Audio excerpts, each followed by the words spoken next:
Guys অবশেষে আমরা উঠালাম ফেসবুকের টাকায় দেখেন বাইরে ভাই টাকা আইব না কেন লিগা যেসব ভিডিও আপলোড করে ভাই টাকারই তো ভিডিও দেখেন অবস্থা এইসব ভিডিও দেখে টাকা ইনকাম করে দেখেন আপনারা। আসসালামু আলাইকুম, সকলে কেমন আছেন? আশা করি ভালো আছেন।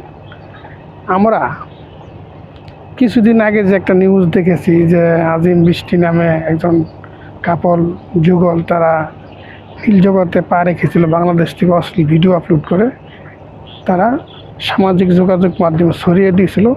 এর জন্যে তাদের আইনে আদালতে গ্রেপ্তার করা হয়েছে। ভিউয়ার্স, আমরা বর্তমান সময়ে যে ফেসবুকে যে সব অশ্লীল কন্টেন্ট দেখতেছি এদের তো কেউ আইনে আওতা আনে না, এরা তাদের সে অশ্লীল করতেছে।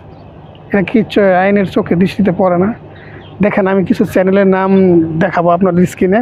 দেখেন এদের ভিডিওগুলা কীভাবে দেন সম্ভব ভাই। এদের সে এরা যে প্রকাশ্যে ভাই অশ্লীল ভিডিও তৈরি করতেছে ভাই, ওরা তো করতো ওয়েবসাইটে, বিভিন্ন আন্তর্জাতিক ওয়েবসাইটে, কিন্তু এরা তো ডাইরেক্ট ফেসবুকে ভাই ছাড়তেছে। দেখেন ভিডিওটা স্ক্রল করেন, দেখেন এদের ভিডিও কী অবস্থা।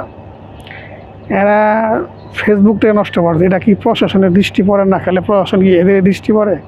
আমি মনে করি যে সবারই গ্রেপ্তার করা উচিত, সবাইকে আইনের আওতায় আনা উচিত। না হলে এসব ভিডিও কন্টেন্ট তৈরি করে ভাই, এসব আমাদের ফেসবুক যে আমরা সুস্থভাবে চালাবো, আমরা চালাতে পারতেছি না এসব ভিডিওর কারণে। ফেসবুকে ঢুকলে এইসব ভিডিও কি বাংলাদেশ থেকে বন্ধ হবে না? যদি এদের দুজনকে গ্রেপ্তার করা হয় তাহলে এসে শত শত চ্যানেল রয়েছে, অবশ্যই এদেরও গ্রেপ্তার করতে হবে। ভিডিওটা বেশি বেশি শেয়ার করবেন, যাতে ভিডিওটা প্রশাসনের কেউ দেখে অবশ্যই এদের আইনের আওতায় আনে। ধন্যবাদ সবাইকে, ভালো থাকবেন, সুস্থ থাকবেন। আবারও কোনো নতুন ভিডিও নিয়ে আপনাদের সামনে হাজির হব। যদি আমার চ্যানেল নতুন হয়ে থাকেন অবশ্যই চ্যানেলটি সাবস্ক্রাইব করে নেবেন, আর যারা করেছেন তাদের অসংখ্য অসংখ্য ধন্যবাদ।